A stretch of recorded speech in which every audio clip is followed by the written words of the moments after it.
Mais actuellement, beaucoup de techniques existent, en particulier des techniques micro-invasives qui permettent d'obtenir un gain prévisionnel tout à fait intéressant et notable. Et l'une de ces techniques est le stent trabéculaire. Et nous avons le plaisir d'avoir en Skype également Ricardo Paletta du Brésil. Et on va donc lancer sa vidéo. Ricardo, c'est à toi. Quelle est la place des dispositifs trabéculaires dans le traitement du glaucome? Tout d'abord, je voudrais remercier et féliciter la Société française de glaucome et la Société française d'ophtalmologie pour avoir pu organiser cet excellent congrès. C'est un grand plaisir de pouvoir être présent, même de manière virtuelle et à distance. Je vais présenter un sujet très actuel, mais que de nombreux médecins ont encore des doutes. Quand et comment indiquer en toute sécurité et obtenir les meilleurs résultats des dispositifs trabéculaires? Parmi les différentes techniques de chirurgie micro-invasive du glaucome, il y a celle qui vise à créer une nouvelle voie de drainage sous-conjonctivale ou suprachoroïdienne et celle qui cherche à améliorer et réhabiliter la voie de drainage trabéculaire conventionnelle. Les dispositifs trabéculaires font partie de ce deuxième groupe. Dans le glaucome à angle ouvert, à l'exception du glaucome à pression normale, les lésions structurelles et fonctionnelles de la neuropathie surviennent en raison d'une augmentation de la pression intraoculaire. La pression augmente en raison d'une obstruction du chemin d'écoulement de l'humeur aqueuse. Cette obstruction se produit au niveau trabéculaire. On peut donc parler d'une maladie trabéculaire. Les implants trabéculaires visent à agir en éliminant ou en diminuant l'obstruction trabéculaire, facilitant le passage de l'humeur aqueuse vers les voies de drainage post-trabéculaires. Comme on peut le voir dans ce tableau, plusieurs modifications morphologiques et histologiques du trabéculum des patients souffrant d'hypertonie oculaire ou de glaucome primaire à angle ouvert ont déjà été décrites. L'évolution de la maladie trabéculaire se déroule comme suit. L'agression primaire se produit au niveau trabéculaire et avec le temps, de moins et moins de liquide attend le canal de Schlemm. Des blessures secondaires se produisent dans le canal de Schlemm et les canaux collecteurs. Par conséquent, nous pouvons identifier 3 niveaux d'obstruction dans les chemins de drainage conventionnels. Il existe une correspondance clinique avec cette évolution.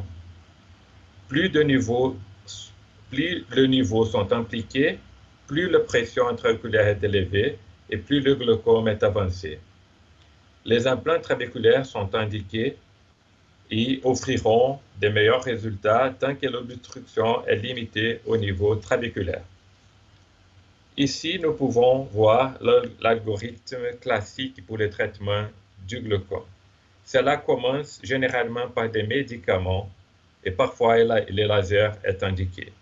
Mais généralement, les chirurgies de glaucome sont indiquées lorsque ni les collyres ni les lasers ne fonctionnent ou ne sont plus indiqués.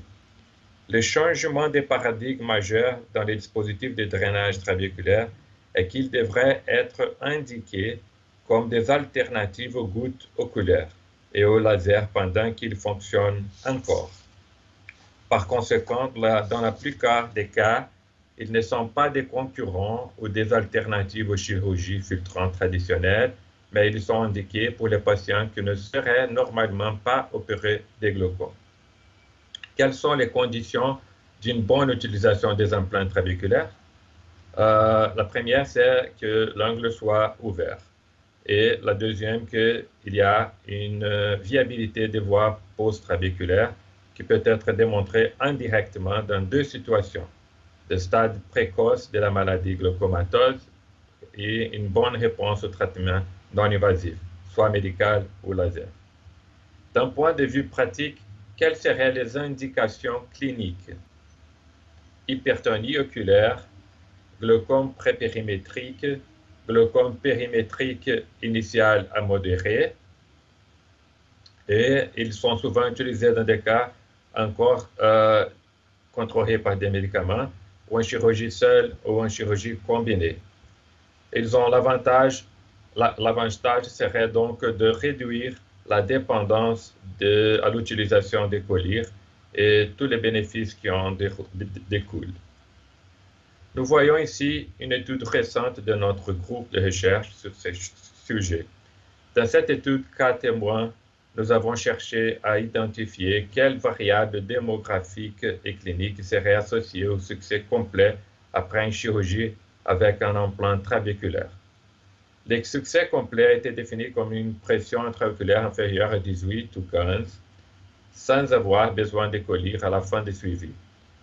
194 lieux opérés de juin 2017 à décembre 2019 ont été inclus.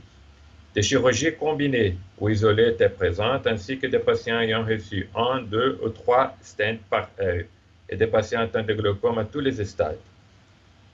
Sur la courbe de survie, on voit qu'un peu plus de la moitié des patients ont atteint la fin du suivi sans avoir besoin de collyre dans les deux critères de succès. Voici les résultats des modèles de régression. Ce sont les variables qui sont entrées dans les modèles et qui sont restées significatives jusqu'à la fin du suivi. Nous pouvons interpréter comme suit.